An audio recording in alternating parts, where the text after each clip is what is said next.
Late Shift by Ryan Baker. The date is September 2nd, 2025. The location is the city of Metrovale. Metrovale is a city in the state of California. California is a state in the country of the United States of America. There is someone in the city. The person is Emily Grayson. It is late at night. Emily was working the late shift at the Midnight Grille, a late night diner. It caters to night owls and workers. It is getting near the end of her shift. Emily looks at the clock. "Oh," said Emily, "it's getting closer to the end of my shift." "Yeah," said Rocco Johnson, the cook. "It's been quite a shift, hasn't it?" "Yeah," said Emily. "It certainly has." "Yeah," said Florence Paisley, the waitress. At that moment, Florence remembered something. "You've been working here for at least 4 years now," said Florence. "Oh, my God," said Emily. "That's right." "And to think," said Rocco, "you've come so far despite suffering from anxiety." "Yeah," said Florence. "Hopefully you can get help for that." "Yeah," said Emily. "You see more customers enter the diner." Emily proceeds to work in the cash register. Florence takes her order. Rocco proceeds to make the meal. Soon enough, an hour has passed. Emily notices the clock. She sees that it's the end of her shift at the place. "That's the end of another shift," said Emily. She proceeds to clock out. "See you tomorrow," said Emily. "See you tomorrow," said Rocco. "See you tomorrow," said Florence. At that moment, she heads back to the staff room. She grabs her stuff out of the locker. She proceeds to exit the diner. She could feel a sense of unease settle over her. "This is weird," said Emily. "Hopefully nothing bad happens to me." She looks around the area. There doesn't seem to be anything strange in the area, Emily said to herself. It feels almost suffocatingly claustrophobic. Emily starts to walk over to her car. She could feel inexplicable chill sweep for the area. "Well," said Emily, "that was weird. Normally it doesn't get this chilly down here in this level of the parking garage." She walks down to the area. At that moment she could see the lights begin to flicker. She could also see the shadows begin to dance ominously around the corners of the place. "This isn't good," Emily said to herself. She looks around the area. At that moment she hears a low guttural growl. It seems to echo around between the parked cars. "Oh no," said Emily. "This isn't good." She looks around the area for the source of the sound. She proceeds to turn around, and in doing so sees a creature looming above her. Her face twisted to a protracted snarl.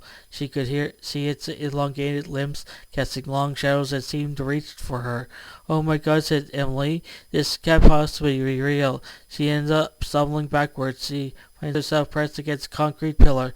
Emily's mind begins to race, trying to think about how to escape. Unfortunately, every instinct told her to freeze in her current position. "Oh my God," said Emily. "What am I going to do now? I have to think of a way out of here, and fast." At that moment, she notices a caution cone. It was situated next to her. "Hey," said Emily, "this gives me an idea." At that moment, she picks up the caution cone and throws it towards the creature. "Let's hope this works," Emily said to herself. The cone clatters loudly against the concrete, catching the attention of the creature in the process. She could see the creature begin to turn its attention towards the caution cone. "Now's my chance," said Emily to herself. "I have to get out of here now." At that moment she sprints towards the nearest exit. She could hear her heartbeat, her pounding in her chest. She doesn't notice that the creature turned its attention back to her. It started giving chase to her, its limbs stretching impossibly long. At that moment she takes a glance behind her. She sees the creature begin to catch up to her. "Oh my God," said Emily. "I have to get out of here now." She proceeds to run even faster. Soon enough, several minutes have passed. Emily stumbles upon a maintenance room.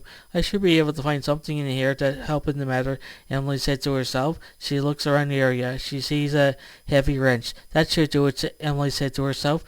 At that moment, she proceeds to grab the heavy wrench. She prepares to defend herself. She could hear the creature getting closer. "Oh my God," said Emily. "He's getting closer." At that moment she could hear some more footsteps. "He's getting closer," said Emily. "Any second now." She grips the wrench tightly. At that moment the creature bursts through the door. Emily swings the wrench as hard as she could and hits it across its grotesque face. It caused the creature to recoil backwards, momentarily stunned. "Now's my chance," said Emily. She dashes for the exit. She soon makes it to the exit. She bursts through the doors and into the cool night air. She looks back at the parking garage. She could see the creature retreat into the shadows. It lets out a bone-chilling roar.